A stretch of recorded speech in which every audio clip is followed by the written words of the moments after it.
Devon, welcome to the show. Thank you so much for coming on. Yeah. Thanks for having me on, Josh. Yes, sir. I've been following you on LinkedIn for quite a while now. We were just talking about podcasting and getting things set up and everything like that. And I've actually listened to your podcast a couple times in the past, especially when I was trying to make the switch into product marketing and really learn from it. Great. Yeah, absolutely. So I've loved your podcast in the past, but I wanted to kick things off here and talk a little bit about Gen AI. I wanted to get your take on Gen AI usage, especially from product marketers. Is it helpful, harmful, or a mix of both? What's your opinion? I think in general, it's exceptionally helpful. I know for us at Fluvio, I've promoted the idea of using ChatGPT for us. We've selected, and we actually have a company account with ChatGPT, which has benefits because we can create custom GPTs and train certain AI specialists and then share them across the organization. In general, I think it's exceptionally helpful, and people should be playing around, actually beyond playing around at this point, really be utilizing it day to day. Don't be shy about it. I think there was an initial period where I noticed people were sort of reticent to mention that they used it or just would steer away from it. Frankly, I think, if you're not using Gen AI effectively today, you're behind. So you should really figure it out. So in general, I would say that. The only downside, I think, is it may commoditize writing. And maybe I'm biased. I'm like a writer. I've been good at writing my whole life. That's kind of what I specialized in school. Yeah. And I do think that there's something that we'll lose in that. And in relation to our work, I think writing can help you crystallize your ideas and sort of stress test things. I used to work at Amazon, and Amazon's famous for this doc writing format. There's no PowerPoints used in meetings. You have to write up usually a 6-pager with an appendix, and then you sit down in a room, and half of the time in that room, the group is reading through the doc and marking it up, and then the second half you're discussing it. Wow. And that time there taught me basically that working through thoughts and writing them down at that depth is really helpful, because you're not skipping anything. Like you're pressure testing your thought, and then the room, after they read it, they're able to really understand it. And then areas where they're questioning, you get really sharp on those things. So I do worry a little bit about that. I think people are going to produce some writing that they're not, that's not really coming from them, and therefore they're not going to really be able to understand it at the right depth. Mm-hmm. Yeah, I could totally see that. Especially, I've used ChatGPT and other Gen AI tools like that, and there's the whole controversy of the M dash, and that's a telltale sign that you're using Gen AI for the writing and things like that, which is interesting because the M dash has been around for quite a while. It's a great piece of grammar and thing to use in your writing because it helps a lot. And the Amazon example is very interesting. What was that like? It was kind of like the memo, right? Like you come to the meeting with a memo. Is this if you have a campaign idea or a concept, or what was that used for? So it's really anything. It's anything that needs to be presented. So from the product team, generally that's going to be what they call a PR FAQ. So it's a press release, a mock press release that's supposed to illustrate what the end state of that product will be, even fake quotes to represent that product in the press release. And then an FAQ section that tends to be the meat, where you really get into some of the engineering items and the technicalities behind the product, target audience, and that sort of stuff. So not only are you writing about the product versus just showing what the roadmap is, you're also documenting some of the details in this FAQ.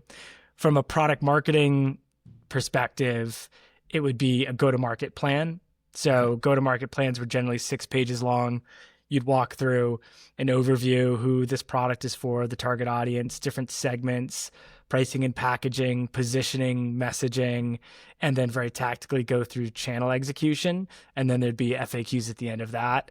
Even like events marketing teams would have docs on, the events, the purpose of the events, KPIs they're measuring against. So every role would have to have a doc format. Yeah, that's very interesting because you're starting a lot of the work on the upfront, where a lot of times you see other companies kind of doing a lot of that legwork on the back end after the idea is already, or the product's already being created and everything's being started, and then those things are being happening afterwards. But, starting that on the front end makes it a little bit more real, a little bit more serious. It seems like a lot of ideas could kind of be thrown out if everyone's going through that 6-page document, like, I'm not really seeing it, or we're not there yet, or we need to adjust a lot of what's in here. Yeah, I think it's like started with Jeff Bezos, obviously. And I think the concept is for the product, pure FAQ that I'm mentioning specifically, is start with the end state. So like really think through what the value is going to be to customers and kind of be customer first. And then we'll back into how we're going to get there. So it sort of like forces you to paint the vision versus get into the nitty gritty. Yeah, I love this. Well, it sounds like based on everything we're just talking about, Gen AI is helpful, but it shouldn't be writing that 6-page document for you. And Correct. It's come up a couple times on this show in the past as well. As there's a strong opinion that product marketers should also be great writers, because there's a lot of writing that needs to be incorporated in the type of outputs and things that come out of product marketing. Obviously, we talk a lot about messaging on the show, messaging being one of them, and then the copy that it comes out of that messaging too. From a product marketing standpoint, the product, the market, the competitors, probably the best in general compared to everyone else. And it just, if you can write that out too, it's a good fit.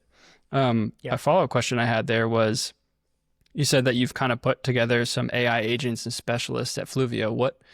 Could you share some of those that you've created? Sure. So it started with me creating specialists for myself. And so at Fluvio, I'm tasked with managing the team. So I have a tool that's actually a paid AI agent, if you will. It's called Windmill is the company. A friend of mine is the founder there. And so that's one sort of like management assistant. All the others I've created myself as custom GPTs. One is business development associate. This person, or this AI helps me do research when we have inbound leads and prepares me for the discovery call. It then will help craft messaging and emails for how to follow up, kind of follow along our journey, our purchase journey. It will also help scope out and build proposals, which has actually been huge. Proposals are always unique. We're never doing the same thing. So they're bespoke. And I now record every discovery call, and I have that as one of the core inputs. And this business development associate will help me pull together the key areas of opportunity and then map that back to our core services. And I've uploaded all of our services, our standard proposal template, how we structure teams and scope. So it does a great job of that. We've got a Fluvio Ventures associate. We have a nascent investment arm. It's very small. It's something I just run for Fluvio. And this person helps me vet companies that we may invest in, which has been super, super cool. And then we're now in the second phase of this, which is building agents. And I don't really want to call them agents, actually, because they don't have agency yet. Like they can't do and execute things on their own. Okay. But we're creating custom GPTs for the team to use. So this will be packaging and pricing associate or analyst, positioning and messaging analyst, a research analyst that can pull in transcripts from some of our prospect and customer interviews on behalf of clients and help us build our reports. We have about 8 that we're creating. I don't have them all top hand. So I have one of the consultants working on this now, and we should be deploying them in the next couple of weeks. That's awesome. You're the first person that's really talked about creating like custom GPTs and stuff like that on the show. And wow. It's something I discovered I was at, I live in Denver, and I was chairing the Product Marketing Alliance Summit here a few weeks ago, and Lisa Adams is her name. You guys should look her up on LinkedIn. Sure. She had a presentation all about this. She's a former VP of product marketing, now kind of fractional CMO, and focused very much on AI and the impact on the marketing organization and sort of doing advisory work there. And she showcased different org charts from, mid-market to larger companies and how they're building agents into their org chart. And then tactically showed us like how easy it is to create a custom GPT. And right after that, I was like, we got to start doing this. Yeah. So it was pretty eye-opening. Yeah. That's awesome. Awesome. I'm definitely going to look her up. Lisa Adams on LinkedIn. Yeah. Liza. Love it. Okay. So you said messaging isn't about being as simple as possible. It's about being as effective as possible. There are some influencers out there making it sound a little too simple. And there's a lot of nuance. How do you see messaging? Yeah. It's funny you saw that post. I feel like maybe I like struck a nerve a little bit. So I think I'll start with what is going on now with that trend, like simplification at all costs, basically just descriptive messaging. Mm-hmm. That was in vogue 15 years ago. Like, this is not new. In fact, I would say it's pretty obvious, right? That's like where you start. And over the course of 10 plus years, we started to swing back in that direction. But when I got into product marketing 15 years ago, I remember we even had like an advisory firm come in and coach the sales, marketing, and product teams on positioning and messaging. And at that time, everyone was just doing like simplistic description-based messaging. And the goal of that 2-day training was to get us to more value-based outcome, somewhat aspirational messaging. And so there's a pendulum, and like we've just swung to one side. And frankly, I think we've swung too far to one side. But I guess the bottom line is like, I don't think there's a right or wrong way. I just fear people are like, oh, like I have this aha moment. We could just be simple. We don't need this BS, like aspirational stuff. And I understand that sentiment, but it's much too simplistic for the reality of marketing sophisticated technology products to all different types of audiences, buyers and users. So there's not really a one size fits all. And I think in general, I just fear, and maybe this is not something I should fear, and I just am looking at LinkedIn and I'm seeing comments and such, but like I just fear people are following the herd, and they're just like, they're following what seems to be resonating, and oh, this makes sense, simple is better, everyone should be doing this, like let's make fun of these super successful companies that messaging seems to be a little bit complicated. They don't get it. Like we get it. I mean, that's bullshit. Hopefully I can swear, but I just did. I mean, I think that that's bullshit. And I just worry that the discipline is being kind of dumbed down, frankly. Like, and I worry about the voices that are in the space. Like, I would encourage people to really vet who they're following and listening to, and really look at who's been there, done that, and is sort of battle tested, and not to like mock big successful companies, because maybe you're not right.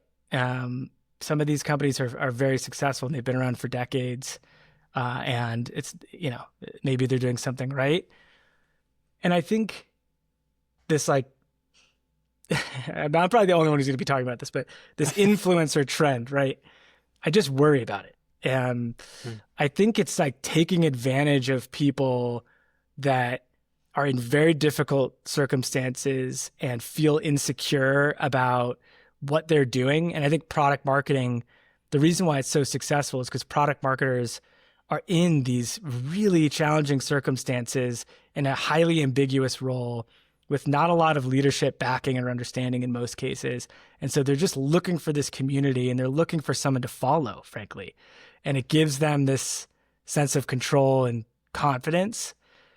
So I get it. And I just wish people would maybe think more independently. Yeah. Again, maybe this is overblown. Maybe I'm just reading something that's not there, but that is something that kind of both bothers me and something that I fear about our discipline. Yeah. Where, if you had a piece of advice for someone who's listening and feel that maybe they are just going along with the herd or following an influencer, or feel that maybe they've swung too far to one side of the pendulum as far as like very simplistic messaging, where would you suggest that they start to like recognize that and learn? Well, I think just following people with diverse perspectives is good, Yeah. because not everyone is going down this sort of like diatribe. And then I guess very tactically, I would read a book talking about the competitive herd here. I'd read a book called Different: Escaping the Competitive Herd. It's by Young Mi Moon, who's a Harvard Business School marketing professor. She's been around for a while. And that book is simple. So talking about simple, it's simple, but what it talks about is you should be actually going in the opposite direction as others. And that sounds easy, but it's actually very difficult. And she'll walk through why it's difficult and give examples. And it's not saying that simple is bad, actually. It's just saying think independently, actually turn in the other direction when you see that most folks are going right, turn left and try to be different, even though it's going to turn some people off or might feel uncomfortable. It tends to be the right move. And I read that book when I was at Etsy. The CEO at the time made everyone at the company read it. And it still is my number one recommended business book. Nice. I love that. Uh, we had a conversation recently on the show as well, around how marketing and messaging is different, often, obviously, by the type of industry and product that you're doing the marketing for. So, if you're doing marketing for a sales or marketing software, or project management software, generally people are going to know exactly what it is. And typically the messaging is going to come across a little bit easier, especially if you're marketing to other marketers. You're in that role, you know the challenges, you know the pain points. You can get away with a little bit more simpler messaging. But if you're sitting in a company and you're trying to market cybersecurity or some type of IT solution, like you can't get away with doing very simple messaging, because it then comes across as you might not know what you're talking about.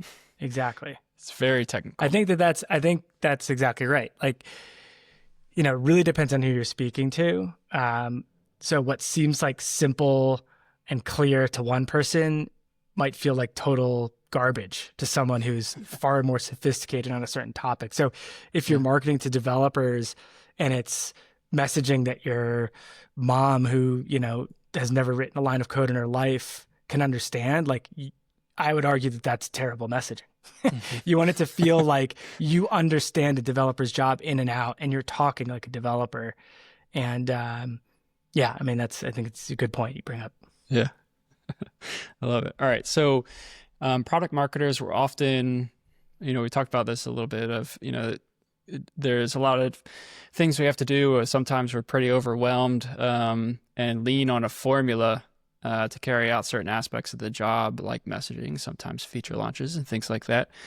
Why do you think it's dangerous to reduce product marketing to a set of templates?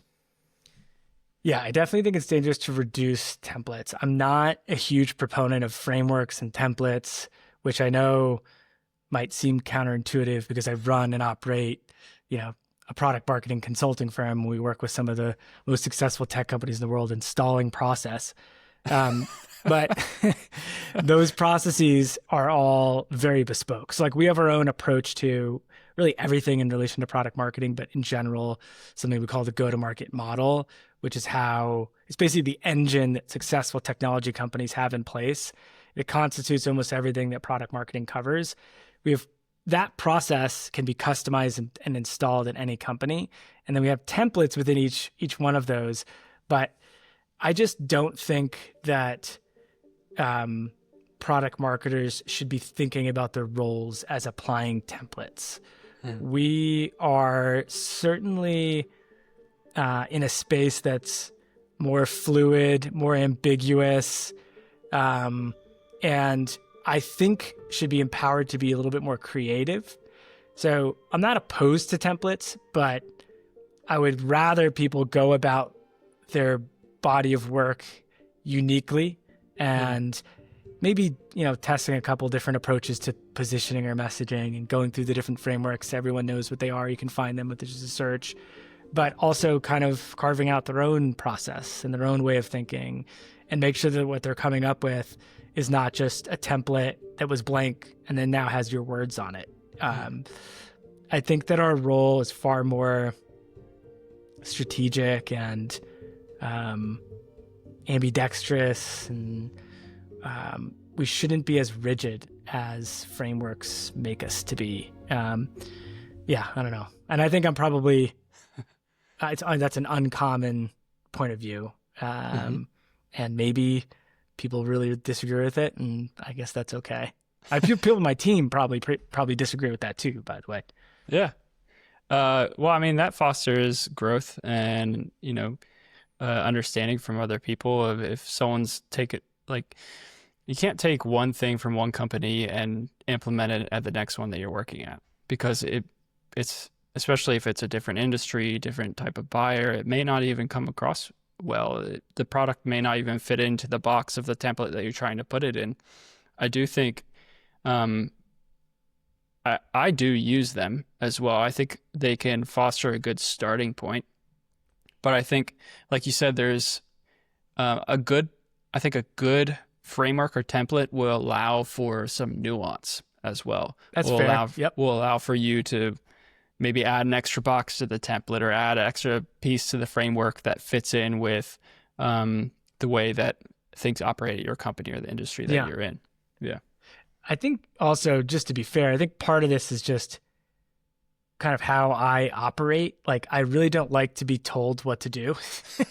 and templates to me are sort of telling me what to do and how to do my job, which is kind of funny to think about that. But I think that there is something to that. And, we were talking earlier about this, and I was thinking about what resonates with me in terms of when I want to learn a new topic. What I don't do is I don't go through a playbook or a step-by-step guide or something that feels very rigid. Instead of doing that, I read about I read biographies about the people that built that industry, for example. So a good example of this would be when I started Fluvio. We're a consulting firm, and when I was leaving Amazon, or I was still kind of building the business, instead of looking up, like, how do you start a consulting firm? How do you do this? Like, I actually read the history of strategy consulting. So the most successful firms that have ever existed, and who founded them, what their stories were, problems they faced over the years, over the decades. And then I read biographies specifically about those people. And I've pulled things here and there from all of them. I'm like, oh, that's cool. That kind of aligns with how I think about this. So I am going to sort of institutionalize that in Fluvio. But I didn't follow one path. I just plucked things that I learned from these people and these companies in the history, and tried to apply them. So I'd rather learn about everything and then carve out my own path versus just following a playbook, which again, I think relates to templates to some degree. Yeah, agreed. Follow-up question there. And I understand if you don't, this might be I'm still kind of framing this question just kind of offhand in my mind.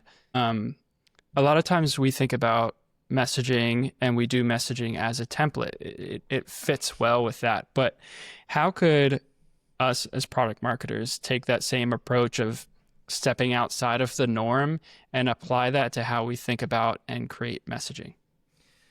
Well, find out who you think represents an elite writer and messenger. So think Steve Jobs. Read about Steve Jobs. Read about how he built Apple, the way he portrayed products, how he was, how he was as a thinker. So from a biography standpoint, you can read people like that. And then I would argue for messaging, I would read novels and just like creative bodies of work. They're telling stories. I mean, everyone talks about telling a product narrative, right? Everyone's using the term narrative now. Well, I mean, look at the best narrative writers in history. They're not writing about business or products. Read their novels, see what you liked from those, and pull from that. So it's kind of like stepping outside of your lane a bit. Yeah. I think that's a great example, because I'm trying to think. One of my friends, he works in product management. He works in tech. He works at Oracle, and he said one of the books that he's read that's helped him a lot in his role and think about product is Shoe Dog. Yeah, the Nike founder wrote that. Yeah, I read it. It's on my shelf here. Oh, nice. I haven't read that one yet. I know it's a classic, like kind of business like biography book. Yeah, people love it. It's pretty good. I'm trying to think if there's other ones here. I mean, I have different Escaping the Competitive Herd. I read The Everything Store, which is an Amazon founding story. I read that when I joined Amazon. So I thought that kind of like prepared me for what it would be like at Amazon, understanding the historical sort of norms there, how it was founded, the principles and all that stuff, versus reading the employee handbook when I started. I read that. How long was that? It's not that long. Oh, the handbook? I wouldn't know. Oh man, does anyone read those? I don't know. People at Amazon probably do. It's kind of a culture enough. Like that. That's true. Another person that came to mind, I know he has a biography, is Rick Rubin. I've heard that's very good. I would like to read that. Producer, yeah, he's very like, I don't know if you've ever seen him in like on YouTube and interviews. He's like kind of a quirky guy. He's a guru. But he's super creative. Obviously, he's like super creative. So I do have that one on my list, and I haven't read it yet. But you make a good point of like where to start, kind of taking that approach of reading biographies and things like that, and how it can apply. I thought that was a really good example. I love it. All right, so I have another thing that you wrote recently, and that is some things can't be taught. Good product marketers can be trained, but great product marketers? ? They just see things that others don't. So in your opinion, what makes a great product marketer? Yeah, so I had to think about this because I know you asked this in advance. It's a good question, very hard to articulate, but I did document it. So my definition of a great product marketer and what that person looks like is someone who has an inherent ability to spot competitive and market leverage, and then tying that with immaculate communication and confidence. So I think all of those things are extremely important, but this inherent ability to understand where you have leverage as a product, as a company, and foresee the future and have a vision for that future, and then being able to communicate that, build it, and then push it through because you're someone that's super confident and people trust you. So those things, some of those you can learn. The reality is most you can't. And, again, you can train people, you can give them templates, you can get to like C or B level content, but the A+ talent in our space, and we have a recruiting service and I'm interviewing people, and so it's sort of really top of mind. You pick up on it right away. You're like, oh, this person's elite. They're totally different. And to some degree, again, maybe this is controversial. I don't want to sound like such a negative person, but I do feel like we kind of live in this culture where it feels like everyone is just as capable as anyone. And if you do these things, you too can become. And it's just not true, man. It's just not true. I mean, it's hard because we're business professionals and you can't see talent that's just gifted to you. But think about like athletes, right? Like no one's saying I can go and be in the NBA if I just like go and shoot some threes every day for 3 months. I'm 5'9" and I can't dunk and I can dribble okay, but like I can't. I don't have the talent. I cannot do it. Can't build it. And that's accepted in something like athletics. And I feel like in the world of business, it's just not really thought of as that way. So again, kind of an uncomfortable truth, I think. Interesting. Interesting. So what, like, do you think that a product marketer is almost like a natural, just kind of a natural way if someone thinks outside of work, just the way that they see the world, and they just happen to come into a career field that is product marketing, and those are kind of like the I guess you would call it A plus players. Is that how you would Yeah, I see mean, it? I don't think this necessarily just refers to product marketing talent. I think product marketing is especially hard to be an A player because it requires so many different facets.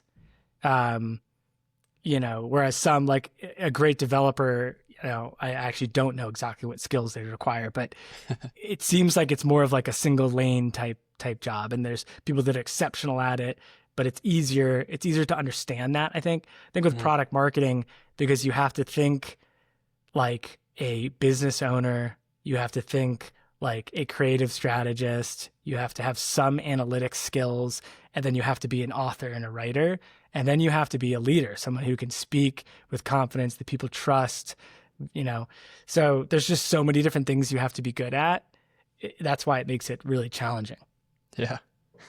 You just named all these things. It's like, wow, that's, you think about it, it's like, that's so many different parts of your brain that you have to use often in just a singular day, to do the job, very, very well.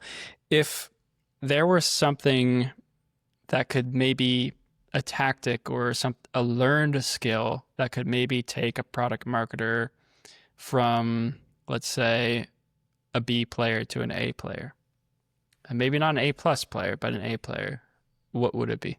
I think presentation skills can be learned and taught. Like we've had consultants who've gone through kind of this training. Hmm. Um, I think that of all the things can certainly be developed and honed. You hear stories about people that were nervous in front of people, or they were unable to present their thoughts clearly, and then they go through some sort of aha moment in training, and it all works out. Now they're on stage and telling the story in front of hundreds of people. So you Yeah. can definitely learn that skill. And so maybe it's something that you want to invest in. But I also think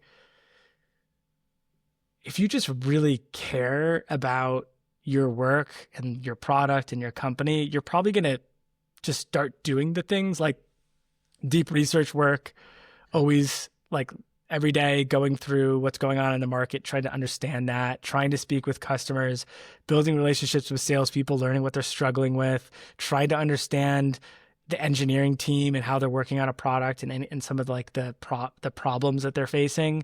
If you really love what you're doing and love the craft, then you're probably going to be doing those things and starting to develop those skills. You do. I feel like sometimes I just come across people who just simply don't care that much, Hmm. like they'd stay in their lane and they want to do their thing, but they're not really trying to learn outside of themselves. But I think of all the roles, product marketing kind of have to be dangerous and so many things. So, I'd encourage people to just try to constantly be learning and be curious. Yeah. I guess you can kind of coach yourself to be curious. Yeah.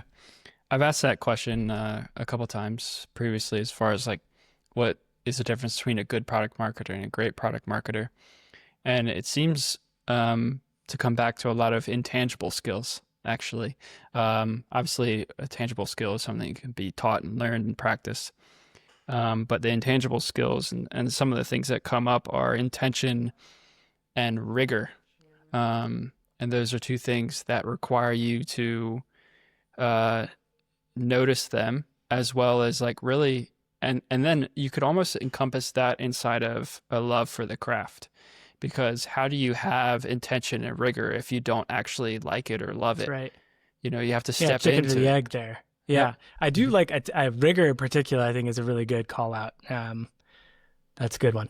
Mhm. Yeah. um there's intentional skills help you maybe get from a B player to an A player. I love it. All right, I'd like to jump into your philosophy on go to market a little bit, um, and see how do you think about the go to market process? Yeah. So Fluvio's thinking of the go-to-market process is that it's a cyclical motion, and it's almost like a gear. So if you think about a visual for this, and you can see a visual on fluviomarketing.com, it is a gear. There's Okay. the inbound motion that starts the turning of the gear, which is think market research, competitive work, um,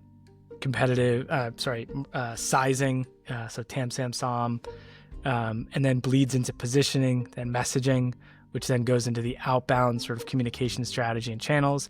And then there is this second motion that powers the gear, which is voice of customer, product adoption analysis, win-loss analysis, etc., which should constantly be refining the inbound motion so that it's just constantly turning like an engine or a gear. Now, we developed that because as a consulting firm, we were tasked with doing all of these things, and we started to think through, well, how are they all connected together? What do you have to have in place in order for one to be effective? And so we've mapped out 23 initiatives that make up this model. And we were looking at what others in the space, so Pragmatic, other consulting firms like McKinsey, and all of these guys have basically a linear process. And you can, it gets a little bit more complicated, but the reality is they're all linear, meaning you start here, this is step 1, and you end here at step X, and that's when the product's out in market. Maybe there's one thing post-launch where you're refining or you're getting a case study, I don't know, whatever. But none of them are this always-on mechanism. And so that is our way of thinking. I think it is fairly unique. Not everything in the model is unique to us, but in its totality, it is different. And it requires the right personnel to have as a company, and then the right processes and tools to consistently be refining it. So most companies will do market research, ICP, persona work. They'll do it like once a year or maybe even once every 3 years. It never really gets reevaluated or adjusted after you learn a myriad of things once a product's out the door. Or maybe you launch another product and it changes that. You have variations of your ICP. It very often just sits in some drive somewhere and no one references it ever again. It's 90% of the time that seems to be the case. How often would you suggest people to come back to those types of things? It definitely depends on the company. Going back to there's no one size fits all. There's no process that fits every company. But if it's an enterprise, mid-market enterprise tech company with a product marketing organization consisting of, someone who's leading the team and individual contributors, I would say looking at that quarterly or at least every half a year, it would suffice. Yeah. If someone wanted to maybe think about their go-to-market process or from a always-on perspective, are there a couple ideas or things that they could take away that they could maybe implement? Yeah. I don't want to plug us, but you can learn. We've written articles about this model. I think I've authored 2 or 3. One of our principals went even deeper. So if you go to Fluvio Marketing and you go to the resource tab, we have a number of articles on there. And they'll break down the go-to-market process and how you can get started on it, and some pretty, tangible examples.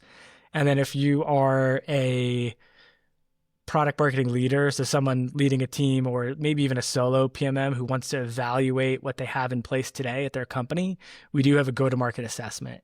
So you can go through some questions over 10, 15 minutes. It's fairly robust.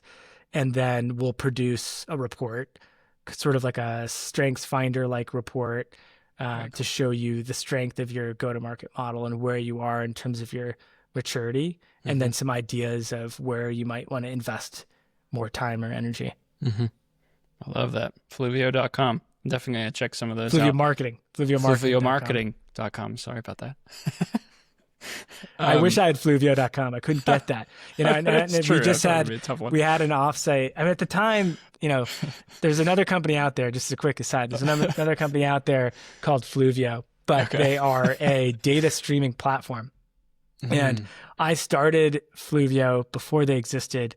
They then started, I had our lawyer send a letter that said, like, if you create a services business, because I have a trademark for for services, but we still don't have a product, like a software product.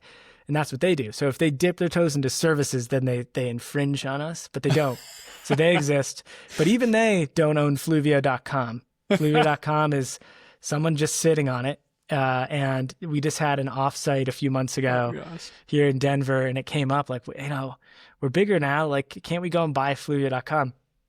And I looked it up, and it was like, I don't know, $200,000. It's some like an insane number. That's ridiculous. And which is for who else needs Fluvio.com? It's like, so I was surprised that it was so high, but we're not at the point where I'm going to buy that domain yet. No, not yet. I know there are quite a bit of product marketing, freelancers, consultants, and people who are kind of doing the solopreneur journey. Could you share a little bit about how and why you started Fluvio? Yeah. So times have certainly changed since I did this. So I was at Amazon at the time. I was managing a small team. This is back in 2019. And I started interviewing for my team and was just kind of surprised at how hard it was to find people. So it started from sort of a point of frustration. Like, why can't I staff my team with the talent that I figured I could? At the same time, I was being recruited heavily, and it was just very obvious there was a supply-demand imbalance in the space where every company started heavily investing in the function and, bringing people on board and increasing salaries. It was just hyper competitive. And yet the role itself was still fairly nascent. I mean, it's sort of like middle of its trajectory. So there just wasn't that many people in the market. So that got my head turning around, well, it seems to be this supply demand problem. And I'm sure there's, a consulting firm that can come in and do some of this work. And it started from an idea of, well, maybe I could do that for startups. And I searched product marketing consulting and nothing came up. Like there was no Google result for it. And it just seemed like a tremendous opportunity. So I created Fluvio, sort of tested the idea out, got a couple clients, a couple like small projects, but I was still at Amazon. And then eventually left Amazon. And I always had the vision of building Fluvio into a company. So I never wanted to be a solopreneur. It really wasn't a thing back then. I think now it's become a very popular path. And I do think there's value to that path. I've taken it in the other direction where I just wanted to create a company. I wanted to go to a startup and be a founding team member to startup. And this idea came to me. And I'm like, well, instead of that, I'll just create a consulting company. And so I created a brand around it and landed a big 6-month client. And was going into their office. This is starting 2020. And the second month I was working for them, this was on One World Trade in New York. And I was in the elevator with the CMO, who is our main point of contact, and someone we've worked with subsequently 3 or 4 other times. He's awesome. He was like, yeah, so this is, you probably got the email, right? Like the office closes down. And I didn't get the email because I was not an employee. And he explained that this COVID thing was shutting the building down. Yeah. And I never went back into an office. It's now been 5 years. We've done some workshops and flown to other client things, but we don't have any everyday in a client office engagement. And then COVID kind of accelerated us because it allowed companies to think a little bit different about bringing talent in and not needing W-2 in-office employees and bringing outside perspectives. And we've slowly sort of built out this ecosystem that now exists. So that's the founding story. And yeah, awesome. I mean, I was fortunate in a lot of ways. I started very early and then just was lucky with some things. Mm-hmm. So, and some people that you have on the team, you've mentioned like having a principal and some consultants. What's your team structure kind of look like? Yeah, so our team structure is this principal pod structure. So we have Okay. principals who are sort of, the leadership team, former directors, VPs. They've built and led product marketing functions in-house at, notable companies. And then underneath each principal, we have a team of consultants. Okay. Consultants are for former senior product marketers or at times former directors. So we've increasingly brought our bar up. So Mm. everyone is frankly very senior and capable. And it used to be three consultants made up a pod, but with AI, the things we're talking about with AI, I Mm. started thinking that, we might be able to expand a little bit more horizontally. So we just recently have made the move to staff 4-person consulting pods. So every principal sort of overseeing accounts, and then we'll pull in teams, whether it's 2, 3 consultants to be working on these accounts. Yeah. So that's the structure. We're fully remote distributed. Nice. Everyone's a full-time consultant with Fluvio though. And that's the big difference with what we've built versus what you'll find in market now in this niche ecosystem that we live in, is that we're not a network of fractional contractors. We're full-time Fluvio, everyone's full-time Fluvio, health, dental, vision benefits, profit sharing, Yeah.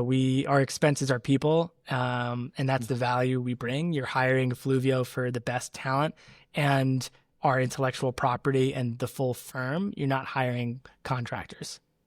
That's incredible. That's incredible. I haven't heard of anything else like that, especially from product marketing side of things. So that's helpful. I mean, helpful when you're kind of early to the game. You can build it off. So the way you've thought about things just through a whole conversation, think the way kind of stepping outside of the general lane of thinking, and learning from, bios and thinkers and stories of how other people have built consultancies.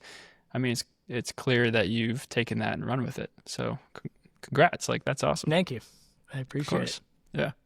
All right. We're going to get into just kind of the last couple questions that I ask everyone that comes on the show. What is one piece of messaging advice you could give to listeners that they could take away and implement tomorrow? Yeah, I'll just be sort of echoing what I said earlier, which is just be different.